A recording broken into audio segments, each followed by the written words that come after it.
제가 우리 권사님이 읽은 고린도전서 15장에 있는 이 말씀을 중심으로 예수 부활 그 역사적 사실이라 하는 제목으로 그 주제는 예수님의 부활은 불안과 두려움을 이기는 참 능력이 됩니다 하는 그런 주제로 오늘 여러분들과 함께 말씀을 나누고자 합니다. 기억하십시오. 예수님의 부활은 우리 삶에서 경험하는 모든 불안 그리고 모든 두려움을 이기는 참 능력이 됩니다 하는 내용입니다. 오늘은 부활주일입니다. 예수 그리스도의 부활은 기독교 신앙의 핵심입니다. 예수님의 부활을 믿지 않는 그리스도인은 그리스도인이 아니고, 그분의 부활을 전하지 않은 설교는 아무리 유려한 설교를 할지라도 그건 설교가 아닙니다. 사도행전에 기록된 사도들의 설교를 자세히 살펴보면은 예수 그리스도의 부활이 그들의 설교에 있어서 가장 중요한 주제였음을 우리가 발견할 수가 있습니다. 그들에게 있어서 부활은 1년 내내 벽장 속에 고이 감춰줬다가 부활주일에 단 한 번 써먹는, 단 한 차례 전하는 그런 메시지가 아니었습니다. 부활은 초대교회가 부단히 외친 승리의 찬가였습니다. 그런데도 이상하게 개신교 강단에는, 특별히 한국 개신교 강단에서는 예수님의 부활을 예수님의 고난만큼 중요하게 취급하거나 선포하지 못했어요. 여러분 한번 돌이켜 보시길 바랍니다. 부활에 대한 설교를 한번 깊이 들어보신 그런 경험이 있으십니까? 이건 우리 설교자들의 실수예요. 저도 말씀을 준비하면서 그렇지, 이 부활절에는 참 좋은 절기고 중요한 절기니까 행사가 많이 있습니다. 다른 프로. 그러다 보니까 부활절 메시지라고 한 5분 이렇게 하면서 찬송, 부활 찬송 2번 부르고 부활 메시지 한 10분 정도, 5분에서 10분 정도 딱 하면은 그것이 부활절로 끝나는 거예요. 그래서 성도들이 그 초대교회는 소중한 주제였던 부활에 대해서 깊은 이해와 부활의 삶을 우리가 살지 못한다는 것을 경험하면서 이 부활절에 대한 설교를 좀 더 깊이 좀 해봐야 되겠다 하는 그런 생각을 이 철 들어서 올해 처음 해보게 되었습니다. 그래서 제가 앞으로 4주 동안에 부활에 대한 설교를 여러분들에게 좀 하려고 합니다. 부활주일은 지났지만은 4월달 내내 부활이 뭔가 라는 것을 여러분들에게 설교할 텐데, 팀 켈러의 부활을 입다라는 책을 중심으로 깊이 있게 예수 그리스도의 부활을 묵상해 보려고 합니다.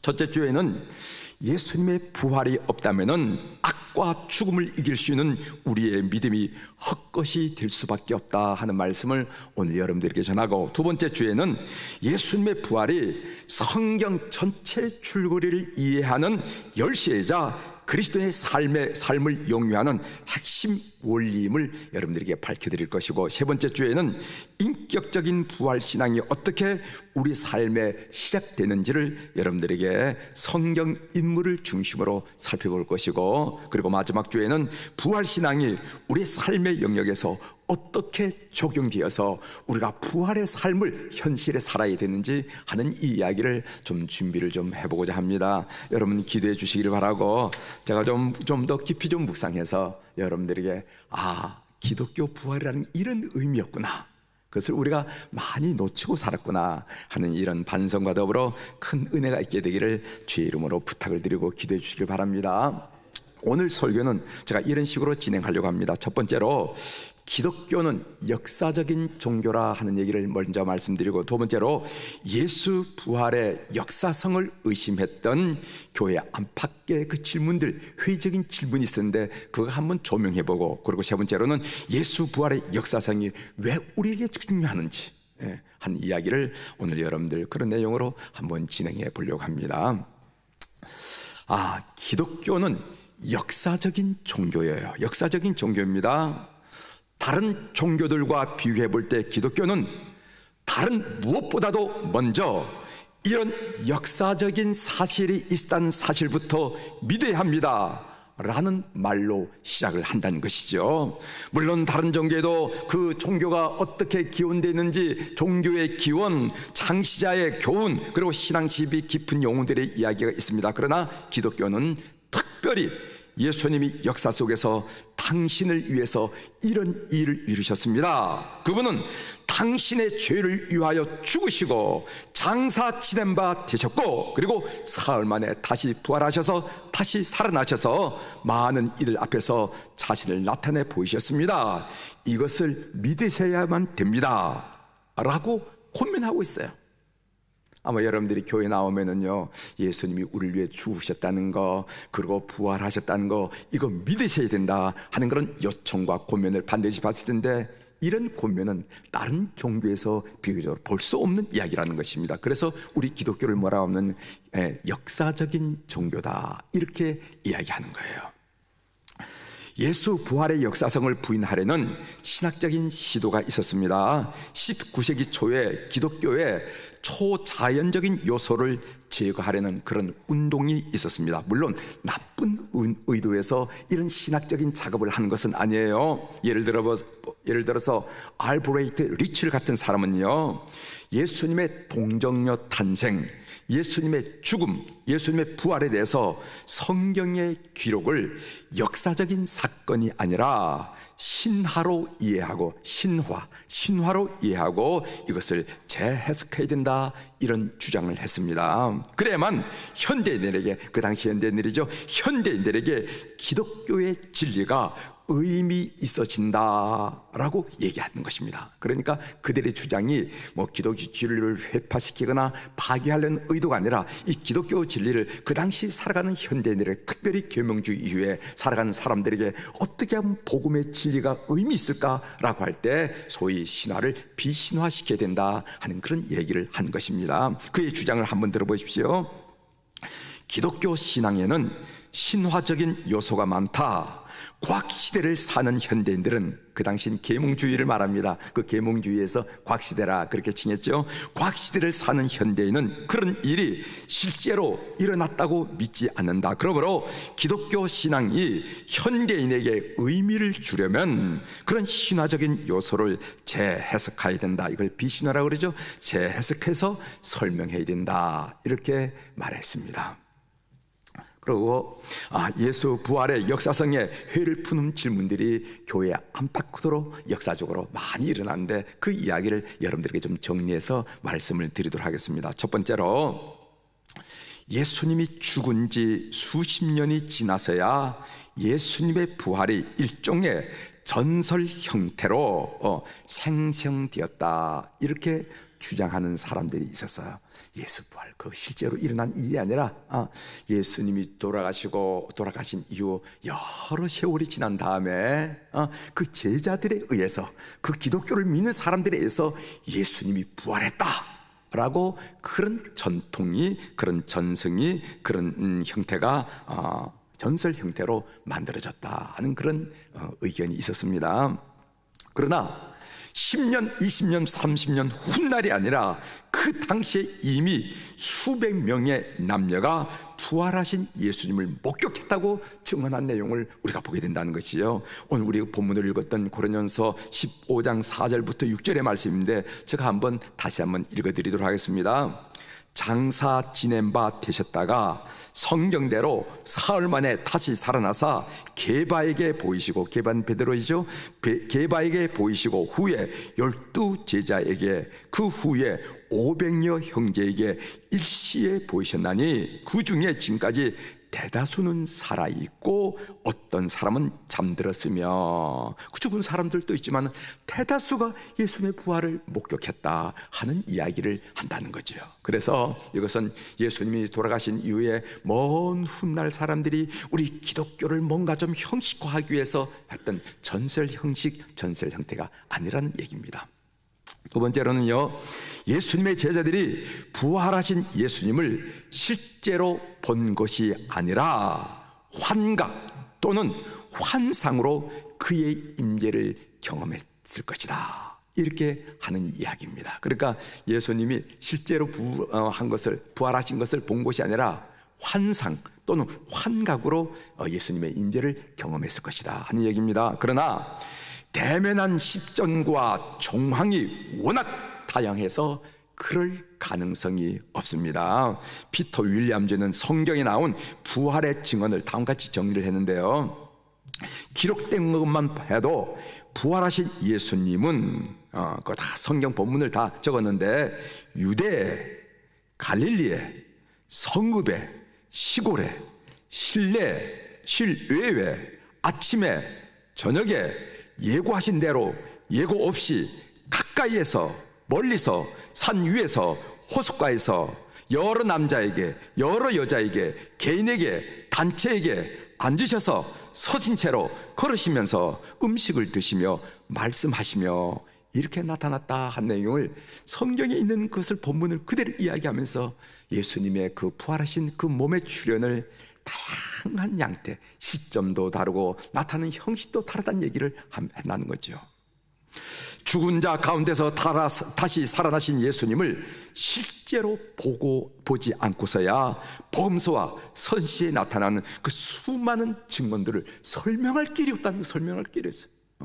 뭐 어디 한 자리에 있는데 오늘처럼 무슨 어느 날 주일날 며칠 날에 모였다니까 예수님 나타났다 이러면 무슨 얘기거리가 되는데, 이런 환각이니 아니면 환상이니 얘기가 되는데, 이 다양한 시점이 다르고 그 나타난 그 모습이 다 다양하기 때문에 어떻게 꽤 맞출 수가 없다는 겁니다. 다시 말하면 예수님의 부활을 실질적으로 인정하지 않고는 이 이야기를 꽤 맞출 수 없다 하는 그런 이야기입니다.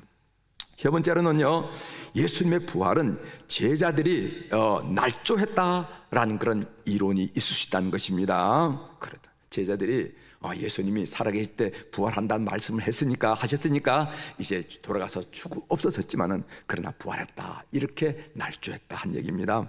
여러분, 대부분의 제자들은요 예수님의 부활을 증언하다가 순교를 당했습니다. 우리가 알기로는 사도 요한을 제외하고는요 대부분의 11명의 마띠아를 비롯해서 11명의 제자가 어떤 사람은 톱을 켜서 죽고 십자가에 거꾸로 당해 죽고 이렇게 죽고 다 순교를 당했어요. 여러분 생각해 보시기 바랍니다. 그리고 여러분들에게 질문합니다. 진실을 위해서는 우리 사람이 목숨을 바칠 수가 있어요, 진실 때문에. 그러나 그 거짓을 유지하기 위하여 거짓 때문에 목숨을 바치는 것은요, 혹시 한 사람은 있을 수 있을지 모르지만 그렇게 제자들이 다 그 거짓을 위해서 목숨을 바칠 수는 없다는 것입니다.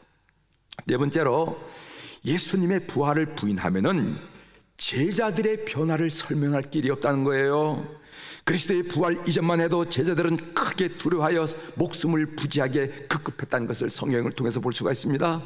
그들은 예수님이 체포되었을 때 그분을 버렸고 모른다고 부인했고, 그리고 그분이 십자가에 못 박혀 죽으셨을 때는요 깊은 절망과 불신에 사로잡혔던 것을 성서를 통해서 볼 수 있습니다. 그러나 부활 이후에 그런 제자들이 대담한 믿음의 수호자로 바뀌었어요. 그들은 세상과 맞서 그리스도의 부활을 증언하는 데 있어서 천하를 어지럽게 하는 그런 사람들이 되었습니다. 세상은 강력한 종교적 정치적 권력을 앞세워서 도무지 예수의 이름으로 말하지도 말고 예수의 이름으로 가르치지도 말라고 위협했지만은, 그러나 오히려 베드로와 요한은 최고의 권력기관인 사내들인 앞에서 그들을 향해서 하나님 앞에서 너희 말을 듣는 것이 하나님 말씀 듣는 것보다 옳은가 한번 너희들이 판단해봐라. 우리는 보고 들은 것을 말하지 않을 수 없다 하면서 목숨을 내놓고 증언한 것을 우리에게 봅니다. 그리스도께서 부활하지 않으셨다면 그들의 삶이 변화된 이유를 설명할 방법이 없어요. 그리고 다섯 번째로, 예수 그리스도의 부활을 부인하면은 기독교를 극렬하게 반대하던 사람들이 어떻게 그렇게까지 변화될 수 있을지 설명할 수가 없다는 것입니다. 요즘 얘기는 예수님을 따랐던 사람 얘기고, 이 지금 얘기는 예수님을 극렬하게 반대했던 사람들의 이야기입니다.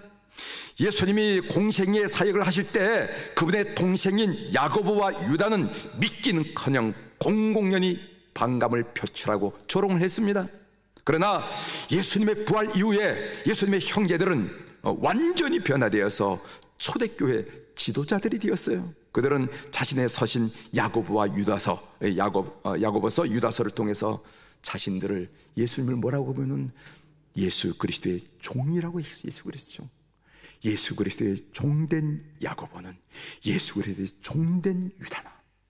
그 전까지는 그 형제들이 예수님을 얼마나 비난하고 조롱하고 미치지 않았는가 하는 그렇게 생각할 정도 그랬다는 거예요. 그런데 확 변화해가지고 그리스도 예수 그리스도 종된 야고보는 그리스도의 종된 유다는 이렇게 한다는 말이죠. 여러분, 부활을 목격하지 않았다면 어떻게 그런 일이 변화가 생겼겠어요? 그리고 다소의 사울을 보십시오. 사도행전과 바울 서신에 따르면 사울은 초기 기독교의 가장 극렬한 박해자였습니다. 그는 예수님을 믿는 사람들은 모조리 감옥에 쳐넣거나 처형해야 마땅하다고 확신했던 사람이었습니다. 그래서 스데반이 죽는 그 죽음의 현장에서 그는 저 사람이 죽는 것은 당연하다 그렇게 판단했던 사람이 다소의 사울이었습니다.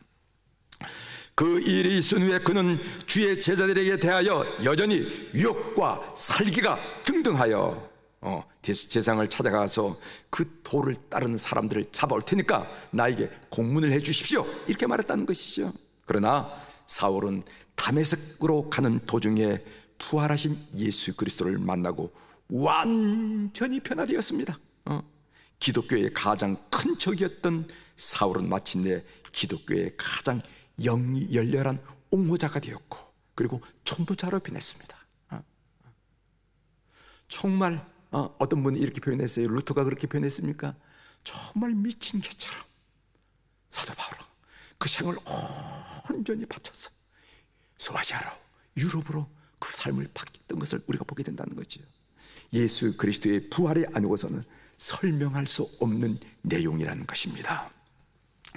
자, 예수 부활의 역사성이 중요한 이유, 이 이야기를 오늘 바울 사도의 고백을 통해서 한번 좀 정리를 해보도록 하겠습니다.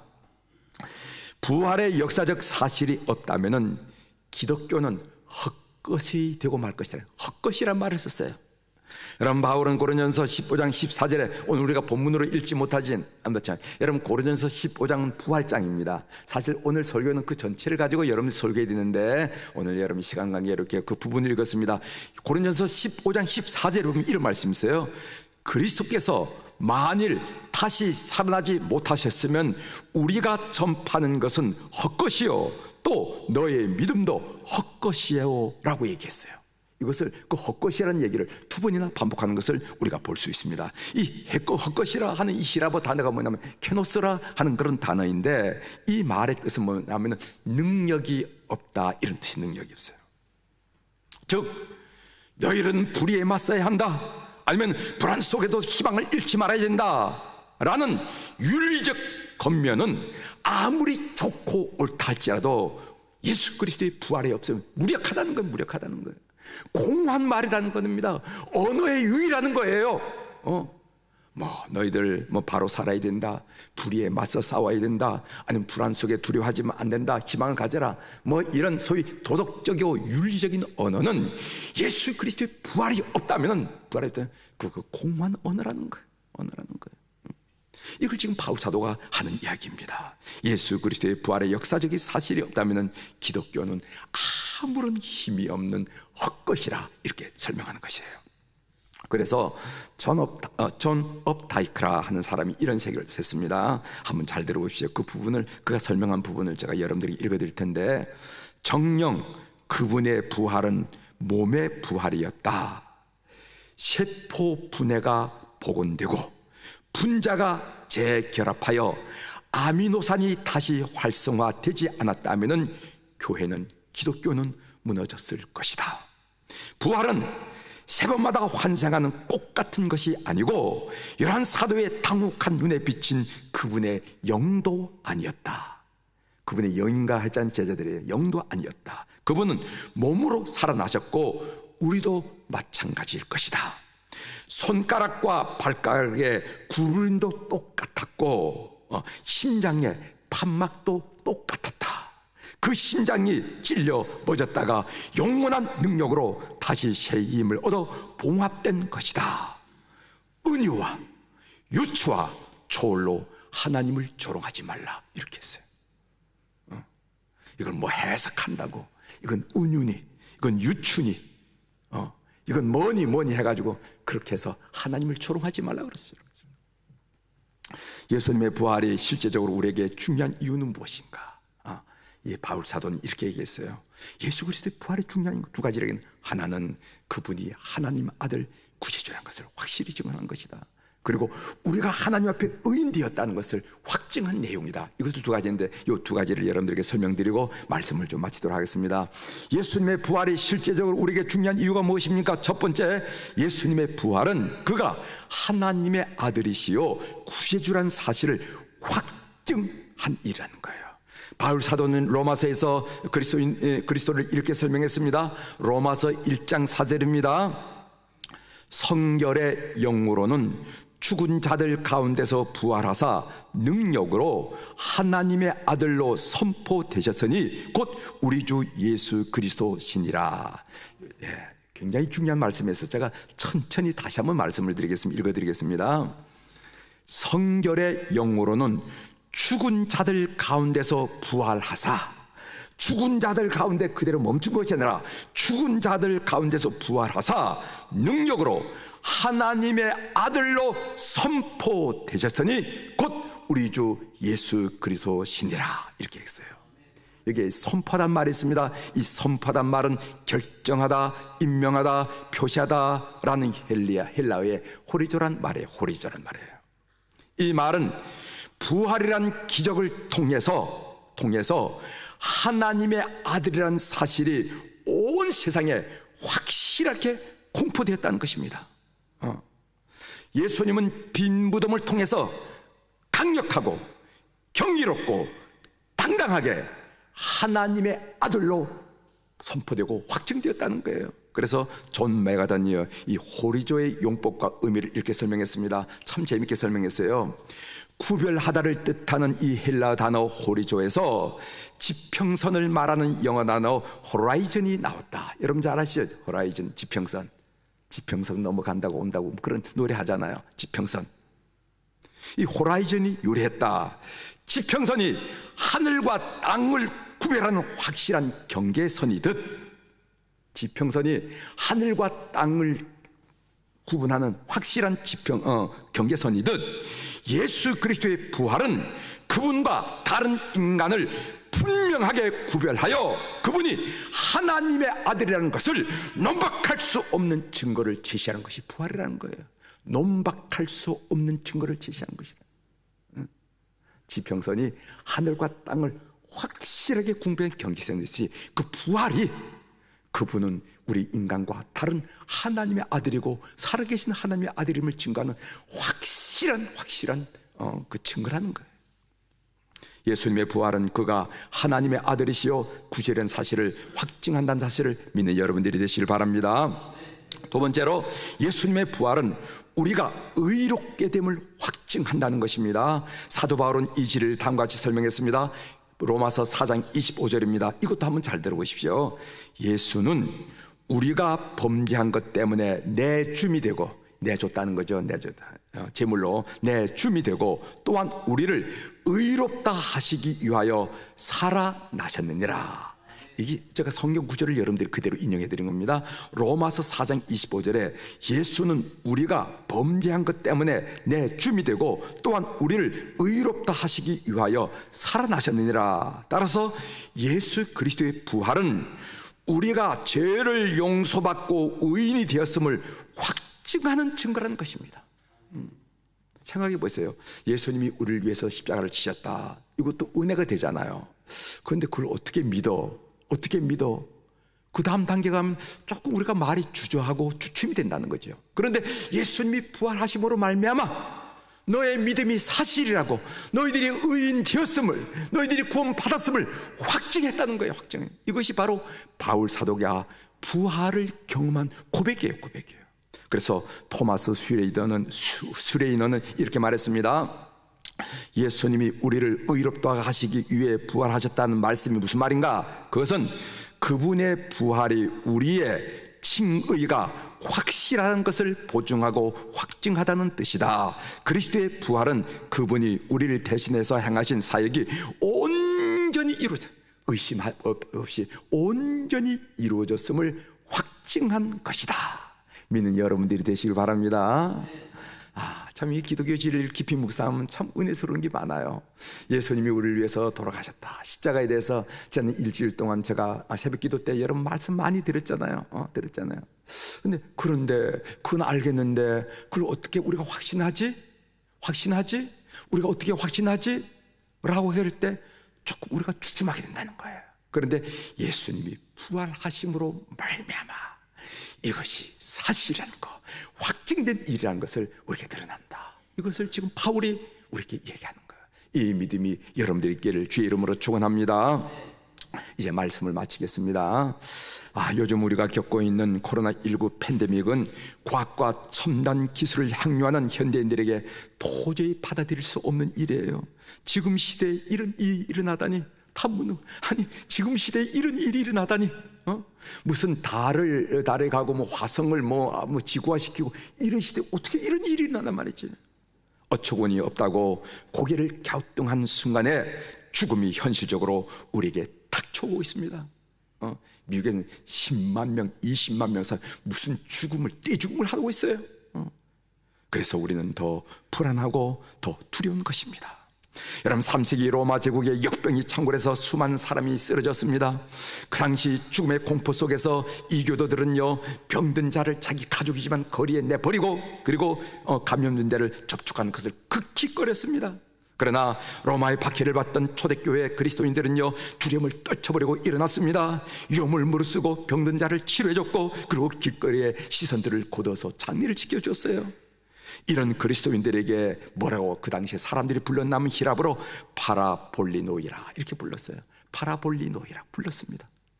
누구냐? 파라볼리노이. 이 말의 뜻은 뭐냐면 위험을 무릅쓰고 함께 있는 자라는 뜻이에요. 그리스도인들에게 죽음을 넘어서 이런 사랑의 실천이 가능했던 이유가 무엇인가? 무슨 용기가 백배하거나 담대면서 아니라 그것은 부활 신앙이 있었기 때문에 가능하다는 것입니다. 예수님의 부활은 불안과 죽음을 이기는 능력이 됨을 믿으시기를 바라며 이 부활 신앙으로 살아가는 우리 성도들에게를 주의 이름으로 축원합니다. 기도하겠습니다.